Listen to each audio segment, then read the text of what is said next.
Hello សួស្តីបងប្អូនទាំងគ្នាថ្ងៃនេះខ្ញុំចង់បង្ហាញបងប្អូនពីរបៀបចាក់ live ទៅលើអឺ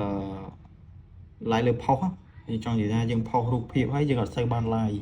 អញ្ចឹងយើងដាក់ live លើរូបភាពឲ្យបានច្រើន 1K 2K 3K តាមដែលយើងចង់បានអញ្ចឹងណាអូខេអញ្ចឹងកុំឲ្យខាតពេលយើងចូលធ្វើហ្មងទៅបាទ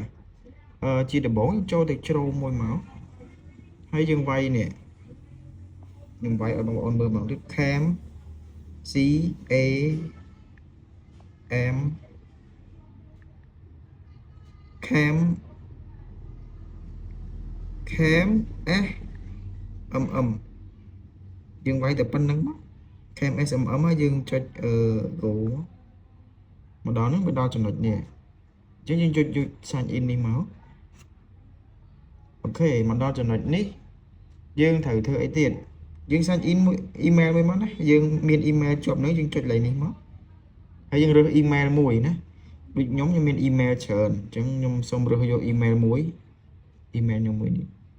បងប្អូនអត់ទាន់មានបងប្អូនបង្កើត email តែខ្ញុំគិតថាទូរស័ព្ទបងប្អូនមានទេមិនអត់ទេ email ហ្នឹងយើងគ្រាន់តែចុច email មួយមកបានហើយ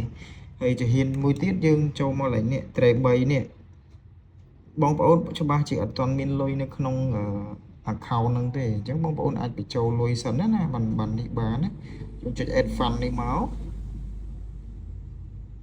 អូខេចុច add fund ហ្នឹងមកយើងដាក់ចំនួនលុយដែលយើងចង់ដាក់ណាឧទាហរណ៍ខ្ញុំដាក់10រៀល10រៀលអញ្ចឹងយើងចុច pay នេះមកយើងចុច pay មកវាលោត QR code មកឲ្យយើងហើយនេះយើង QR code មកឲ្យយើងយកទូរស័ព្ទមកយើង scan នៅលើហ្នឹងទៅចាំប្រហែលជាយើងច្រើន5វិនាទីឯតាធនាគារវា approve វាលោតសញ្ញាគ្រីសឲ្យវាចូលលុយក្នុង account យើងអូតូហើយណាឥឡូវខ្ញុំប្រាប់បងប្អូនប៉ុណ្ណឹងណាស្រួលទេគាត់បញ្ចូលបន្តិចនេះបញ្ចូលហើយអញ្ចឹងខ្ញុំអត់បញ្ចូលទេដោយសារខ្ញុំមានលុយហើយខ្ញុំបញ្ចូលរួចហើយខ្ញុំថយក្រោយវិញខ្ញុំថយក្រោយមកវិញមកនេះកន្លែងនេះគឺជាកន្លែងដែលយើងរើស option ដែលយើងចង់ដាក់សេវាកម្មវាមានច្រើនណាបងប្អូនយើង Facebook live page live follow page comment share join group post story react ច្រើនណាបងប្អូន TikTok អីនេះ Instagram TikTok YouTube ចាក់ view ចាក់ like ចាក់ subscribe អីមានទាំងអស់បងប្អូនណាប៉ុន្តែឥឡូវខ្ញុំចង់បង្ហាញបងប្អូនពីរបៀបចាក់ like ទៅលើ post ណាអញ្ចឹងខ្ញុំឧទាហរណ៍មួយខ្ញុំឧទាហរណ៍ចាក់ like ទៅលើ post ហ្នឹងហើយនេះឃើញទេ post live Facebook post live អញ្ចឹងមានន័យថាអា post ហ្នឹងបាន live អញ្ចឹងណាយើងចុចលឿនហ្នឹងក៏បានដែរអញ្ចឹងយើងកុំឲ្យសង្ស័យយើងមើលអស់ទៅហ្នឹងហើយមានតែហ្នឹង Facebook post live ហ្នឹងហើយយើងចុចលើ post live ហ្នឹងមកយើងចង់បានអីអានេះយើងចង់បានសេវាកម្មណាលឿនតិចមកណាខ្ញុំគិតថាសេវាកម្មមួយណាក៏បានដែរប៉ុន្តែបើយើងមើលទៅអាហ្នឹងនិយមមួយណាក៏បានដែរ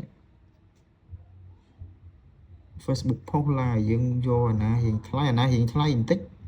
វាអាចនឹងដើរលឿនណាអូខេអញ្ចឹងខ្ញុំសុំយកអូខេខ្ញុំយកអានេះមួយចុះអូខេខ្ញុំយកមួយហ្នឹងហើយកន្លែងនេះជាយកអីទីយក link ដែលចង់ផុសនឹងឧទាហរណ៍ខ្ញុំចង់បានlive ទៅលើ post មួយឧទាហរណ៍ចង់បាននេះខ្ញុំចង់បាននេះកន្លែងនេះយើងគ្រាន់តែ copy មក share មកយើង copy link មកនេះ copy link ផ្លាច់អូខេយើងចេញទៅវិញយើងយកមកដាក់លេខនេះផាសលេខហ្នឹងមក link live post នេះយើងផាសលេខហ្នឹងមកយើងដាក់លេខនេះមែនចង់បាន live ឧទាហរណ៍ខ្ញុំដាក់ 1K 1000អញ្ចឹង1000វា 1K ហ្នឹងវាអស់តែ$2ជាងទេអញ្ចឹងតែប៉ុណ្ណឹងយើងចុច submit មកឧទាហរណ៍យើង submit មួយនេះ submit ទៅ រងចាំវាមិននេះអូខេវាដើរពេញវានេះហើយវារួចរាល់ហើយវាប្រាប់យើងថានេះspeed វាដើរចាប់ពី300ទៅ500ក្នុងមួយថ្ងៃណាហើយចាប់ផ្ដើមពីឥឡូវទៅអញ្ចឹងអាចនឹង24ម៉ោងនឹងវាពេញហើយអញ្ចឹងចូលទៅមើលទៅឃើញហើយអញ្ចឹងណាបងប្អូនយើងចូលទៅមើល live នៅក្នុង Facebook ហ្នឹងទៅអាចដឹងថាវា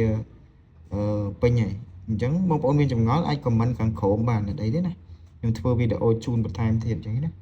អូខេអរគុណច្រើនបងប្អូនជំរាបលា